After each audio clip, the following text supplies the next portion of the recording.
Caddis. Maximus here. I've often gotten comments about this Skil mini cutter that I use to open some packaging in some of my reviews, so I decided to do a quick little video on how to safely open plastic packaging, some different methods here.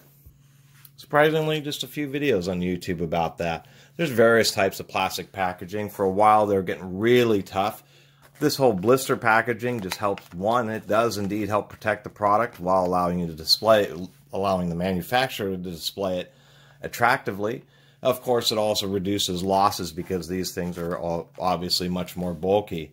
For a while, and actually depending on the product even today, they can be really heavy duty, really surprisingly thick and tough plastic, and you want to be careful a little bit because if you are careless when cutting these open, if you get some of that sharp edge of plastic against your skin, it will cut. Newer products tend to have, and depending on the brand, will have either thinner packaging just so it's easier for you to cut open, or they'll have quick peel away things. So you always want to check the back if they just have a quick open, because it's much easier than these methods. There are other brands. Skil doesn't sell this anymore, but there are similar miniature circular saws, and that's all you search for. There's like Works, and these are of course one of the easiest ways to open this packaging. I mean, if you're somebody who's just going to rip and tear and don't really care about anything inside the package besides, getting the product out, you would just be best off using a knife and just shaving it open, or just cutting this way and cutting this way and then peeling the package open. But these are going to be a little bit more delicate methods. Of course, with this type of thing, you can take and cut right along the edge. Whoop. You have to do it kind of nicely. I was not very good with that cut right there. But we'll just go across like so, and go across this edge like so. Actually trying to be a little bit more careful. That would be a method to be able to get a product open and still have all the packaging and instructions and paperwork. If you like that, keep that all nice and situated. Something like this obviously is going to give you or afford you the most control. If you are going to just use a regular knife, I would recommend I would recommend this method. That's what I should be saying. And that method would be just to try to go along the edge of the packaging when you're, applying a lot of force, especially on thicker packaging like on these wire strippers. It's just a little bit more of a dangerous situation just because you have more force, and so it's, the knife will overshoot. So you can be better off where if you just come along and just try to slice and keep an angle instead of going straight. Since this blade has a nice curve, it kind of automatically gives you an angle.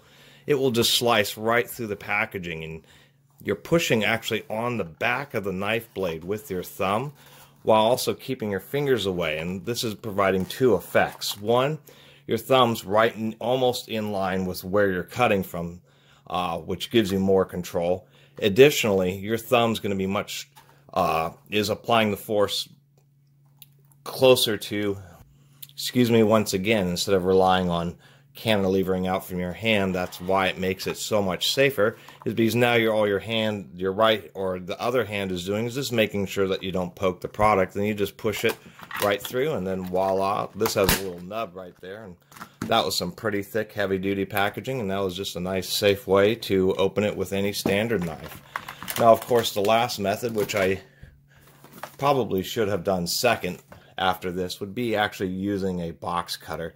These are actually, super cheap, and they're of course used by, every company to open boxes and cut tape, but they're just great for packaging just because they are safe, they're lightweight, they're comfortable to use, and they use straight back razor blades, which are extremely sharp, as well as having, if we can get the camera to focus, a very thin kerf. So on certain packaging like this, where it's plastic laminated between paper, this is some of the worst because it can be glued all throughout the surface, so you really do need to try to cut out the blister. These are often ones that really end up kind of becoming a bear, and we can see how tight this is. And so a box cutter can be real nice in these situations just because you can control the depth much easier than a knife where you're trying to make sure the blade. This is something that just by default, and I should cut away from me, automatically controls the depth, so you can just come along real nice, just right along the edge like that, keeping the tip pointed downward so you don't catch, like in this case I'm trying not to catch the And we've got that whole edge almost. I'm trying not to catch the little bag that's in there, and we'll just do the same method where we're just taking our thumb and just coming right across. And then the box cutter just affords us to have really fine depth control, so I can just get the tip of the razor blade in there. Even though I'm cutting across the cardboard using the thumb method, I just have so much control. It's a little bit slow, but it does afford you the ability to open packages safely and never have to really worry about cutting yourself. And of course, as I've shown in this video, have the packaging on a surface. When you start having the packaging on your leg or something like that, that's when issues definitely happen. And if you are stuck free-holding the package, you're better off just using a big knife and just, you know, shredding the sides of it down, because at least you're cutting away from you and you're not worried about delicately opening it if you are just trying to handhold it. But I thought I'd make this little video because a lot of people have commented about this thing, and I just wanted to show these are the methods I found that just takes another second, but ensures I'm able to safely get into all this bulletproof packaging, as well as making reasonably sure that I actually don't damage the product in the process of opening it. Anyway, I really appreciate everybody watching and subscribing. And if you haven't subscribed, please do.